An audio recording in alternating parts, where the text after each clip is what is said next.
ఇది వచ్చేమో పప్పు పప్పు వచ్చి మరి కంద బచ్చల కూర కదా, దానికి పులుపు ఉంది కనుక ఇది చప్పటి పప్పు. బచ్చల కూర ఒడి తీస్తాం కదా, ఆ నీరు ఇందులో వేస్తాను హెల్త్కి మంచిదని. దీనికి జస్ట్ పోపు మాత్రం వేస్తాను, ఇంకే మెయిన్. ఎందుకంటే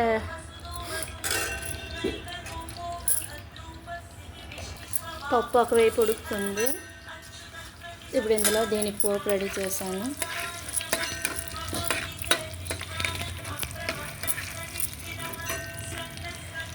పచ్చిమిరపకాయలు, ఎండుమిరపకాయలు, కరివేపాకు,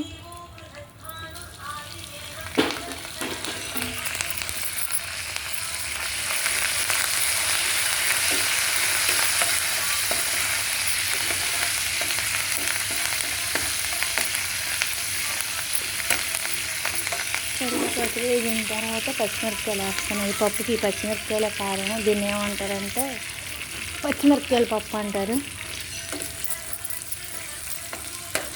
ఇవి బాగా వేగిన తర్వాత పప్పులో వేసేస్తే ఇంకా కారం కానీ ఏమైనా బాగుంటుంది. ఈ పచ్చిమిరపకాయలు వేగినప్పుడు కొంచెం సాల్ట్ వేస్తాను, వాటితో పాటు తింటే బాగుంటుంది. పప్పులో ఎలాగో సాల్ట్ వేసాను. ఈ పచ్చిమిరపకాయలు సంబంధించే ఈ ఉప్పు, పప్పు పోపు. ఇంక ఈ పప్పు ఉడుకుతుంది. ఇంకా ఇది అయిపోతుంది కదా. ఉల్లికాడలు గార్డెన్లోనే తీసాను, మా ఓన్ గార్డెన్లోది. ఇవేమో గార్డెన్లో వంకాయలు కొంచెం వచ్చాయి. ఉల్లికాడలు, వంకాయలు మసాలా వేసి వండుతామని. పప్పు రెడీ అయిపోయింది. ఇప్పుడు వచ్చేమో వంకాయ ఉల్లి మసాలాకి రెడీ చేస్తున్నాను. వంకాయ ఉల్లికాడల మసాలాకి జీలకర్ర వేగింది. ఇప్పుడు వచ్చి కరివేపాకు వేస్తాను. మంచి కర్రీ వస్తుంది జీలకర్ర.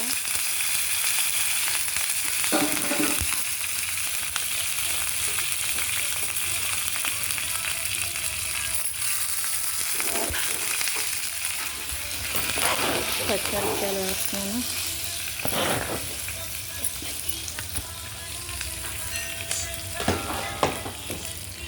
ఇప్పుడు ఉల్లిపాయలు వేస్తాను. పచ్చిమిరపకాయలు వేగిన తర్వాత ఉల్లిపాయలు రెడీ చేసుకున్నాను.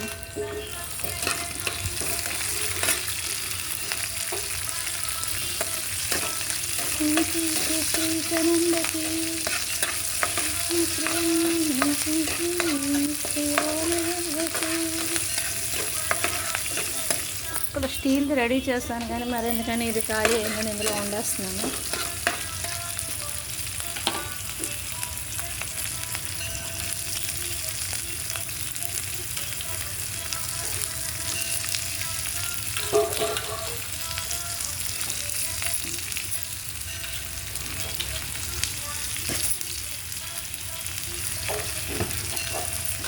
దీనికి ఉల్లిపాయలతో పాటే వెల్లుల్లిపాయలు వేస్తే బాగుంటుంది. దీనికి వెల్లుల్లిపాయలు వేగినకున్నా పచ్చి పచ్చిగా ఉంటే టేస్ట్. వెల్లుల్లిపాయలు రెడీగా ఉన్నాయి. ఇలా చిల్లాపల్ల దంచి చేస్తున్నాను.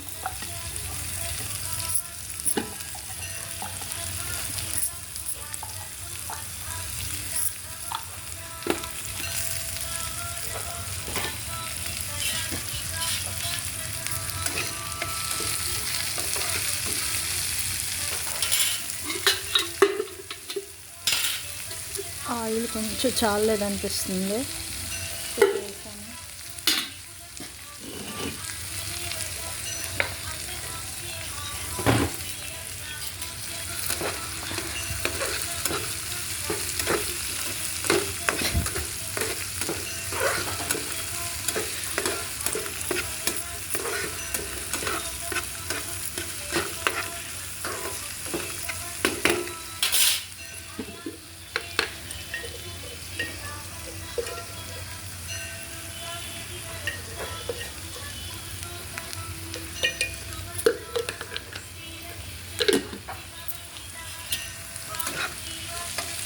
ఇక్కడ కొంచెం లైటింగ్ తేడాగా ఉంది.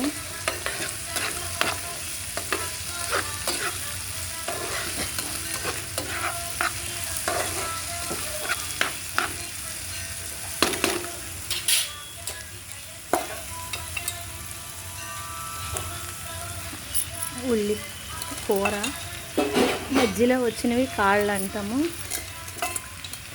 ఫ్రెష్గా తీసాను, బాగుంది.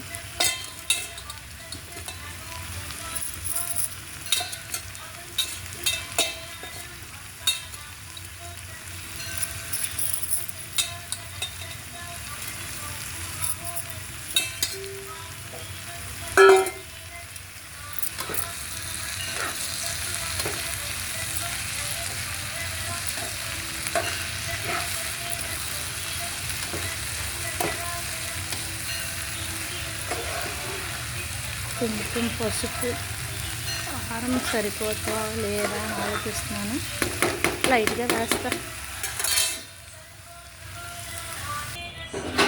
కారం, మసాలా, పసుపు, ఉప్పు వేస్తాను.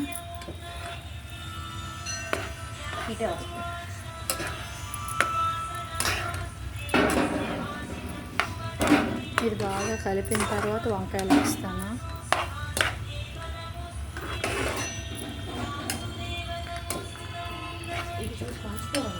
వంకాయలు వేస్తాను.